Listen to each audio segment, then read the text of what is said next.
Hi everyone, welcome to the Restaurant Fundraiser Guide. I'll be talking about what a restaurant fundraiser is, how to set it up, and how to make sure that it does well. So firstly, what is a restaurant fundraiser and why should you host one?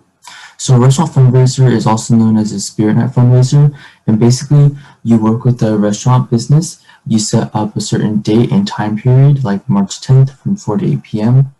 And then during that time period, so they'll send you a flyer or digital code beforehand, and then when your members go purchase from the restaurant, a portion of those sales will go back to your chapter. So restaurant fundraisers are extremely easy to set up. They bring in lots of profit and they're very convenient. So they're a perfect way to get started with fundraisers if you are already aware of them. Okay, so the first step of setting up a restaurant fundraiser is planning. So there are a few different things you want to think about when you're planning a restaurant fundraiser, but obviously the first step is to choose which restaurant you're going to be working with. So you want to probably talk to your chapter officers, your members, maybe your advisor, and decide what restaurant you want to work with. When you're deciding which restaurant to choose, try to use a strategic approach. So for example, you can think about the marketing mix, which is a very great way to try to make decisions. So the marketing mix encompasses price, promotion, place, and product. For price, you want to try to think of a restaurant that has decent pricing. So for this scenario, you probably don't want to choose a restaurant that's too expensive because if in that case, people might not want to go and buy food from there.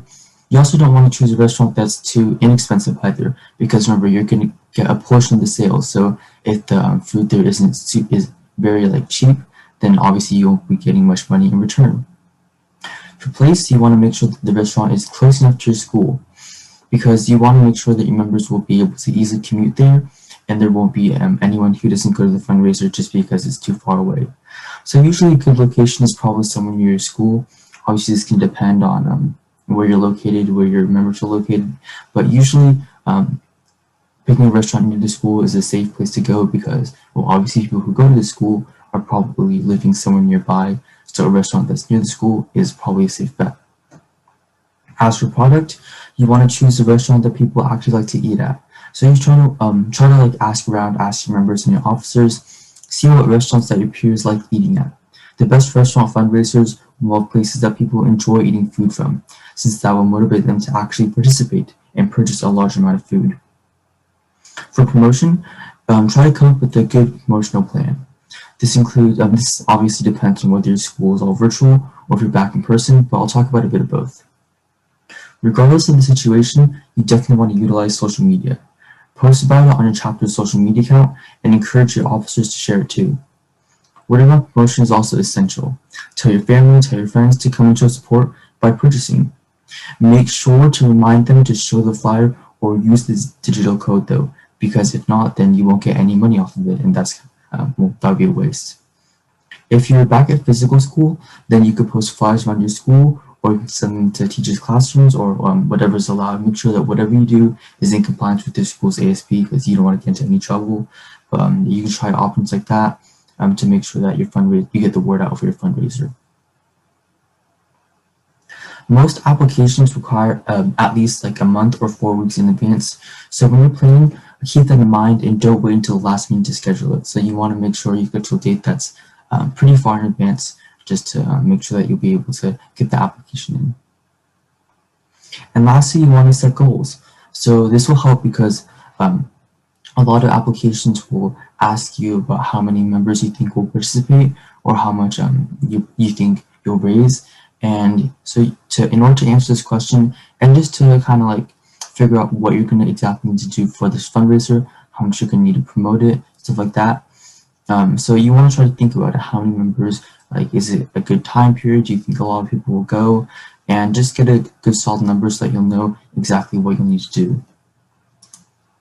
Alright, so the next step is to get in contact with the restaurant by filling out an online application or by emailing them. So this depends on the type of restaurant that you're working with. So a big franchise restaurant that has many national locations, like Chipotle, for example, they already have built-in applications on their website usually. So for example, if you're working with Chipotle, you can just search up Chipotle fundraiser, click on the first link, and it'll get you to this page. You can just click on host your fundraiser, and it's a pretty simple process from there. For smaller restaurants that are more local, maybe family-owned restaurants, like this restaurant, Ramen Okawari, that's near where I live, they're not a large national franchise. They only have one small location, and as a result, their website is pretty bare bones. They don't have an online fundraiser application that you can fill out. They don't even have an ordering service. So for smaller businesses like this, you want to contact them. Usually, a good person to contact is a manager. So you can try to call them. You can find it on their website or Google Maps. So call them, ask if the manager's in. If not, you can try to ask when the manager's going to be in, and you want to get into contact with them. So when you get a hold of the manager, you want to talk to them about what exactly the restaurant fundraiser is, what are your goals, why they should support you, and then they'll probably give you an email that and you'll send the information stuff to them, and I'll provide a sample email you can send in a bit. So these steps are usually pretty simple enough, like address, date, time, stuff like that. But they might also require some tax information. For that, you might want to ask your advisor or your ASB to figure out that, so that the restaurant will know where to send the money to. Okay, so make sure to check with your school before starting the fundraiser, because your school might have certain policies or paperwork that they want you to fill out just to be compliant with like taxes and stuff like that. So make sure to fill out any like fundraiser forms or anything required by your school, so that when you're actually receiving the money from the restaurant, there aren't any issues. Okay, so here's a sample like email you can use if you're contacting a small business. So first, I'll make sure to follow an email etiquette. You want to open with like a greeting and sign it with your name. So if you already contact them, if you already called them, talked to them, try to bring that up so that they remember exactly who the email is coming from, so that they can remember what the topic is. Explain what DECA is if they don't already know, and then explain like exactly why it helps the community and why they should be giving back to DECA. If they don't already know what the type of fundraiser is, then you might want to explain it to them. If over the phone call they're like, yeah, I know this is, I'm familiar with this, then you probably don't have to explain it again. But if they are unfamiliar, then just try to give a brief overview so that they know exactly what they're getting into. And then try to give them a date or time period so that they know, so that they're ready to plan it. They always want to know exactly when and what day that the fundraiser would be on, so try to give them maybe a few dates, a month, or a week that works best for you in your chapter. Okay, so step 3 is to promote the event. After you fill out the application for a fundraiser, they usually send you a flyer. It's usually like the kind of like a template they get from the national organization if it's a large franchise. So they'll send you a flyer, and you need to make sure that people get this flyer, because most of the time, at least for in-person fundraisers, it might depend on, it might be changing now since everything's virtual, but usually they need to see the flyer at checkout when you're buying the food. So nowadays they probably have an online code, it's probably on the flyer as well, but they send you an online code that you can use if you're ordering on the website, that you can put in the promo code section. But make sure you promote this heavily. Make sure people know that they have to show the flyer or use the code, because if they don't, then the profits won't go back to you, and it's a waste. So make sure you remind them over and over again that they need to show the flyer or use the code. You can also provide incentives to come to the fundraiser. So for example, if your advisor is one of the CTE teachers at your school, you can ask them to offer extra credit for coming to the fundraiser for their students. Obviously, only do this if your teacher is okay with it, but if they're willing to, then that's a great way to provide some incentives to people to come to the fundraiser, which will definitely increase your profits. All right, step 4 is to follow up.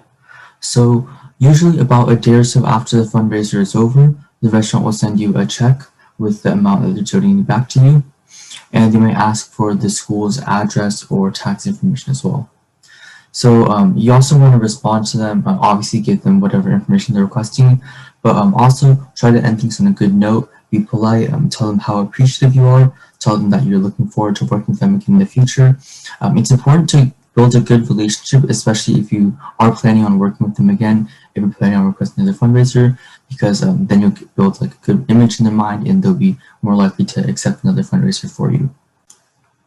You also want to evaluate the process. So maybe you did really well, all your members went and you raised a lot of money, and you can look at these steps that you did, replicate them in the future, so that your future fundraisers will be successful as well. But maybe it didn't go so well. Maybe you planned it at a bad time, like during finals week when everyone was busy. Or maybe this restaurant just wasn't popular among your peers and people didn't want to buy food from there. In any case, you want to see what went well, what went wrong, so you can improve your future fundraisers so that they can just keep getting better and better, and so that your future fundraisers will be even more successful. Okay, so this is the end of the video, but feel free to reach out to us if you have any questions. You can reach out on the SoCal Facebook page, the California DECA Instagram, or whatever other platform you feel comfortable with. Thanks for watching.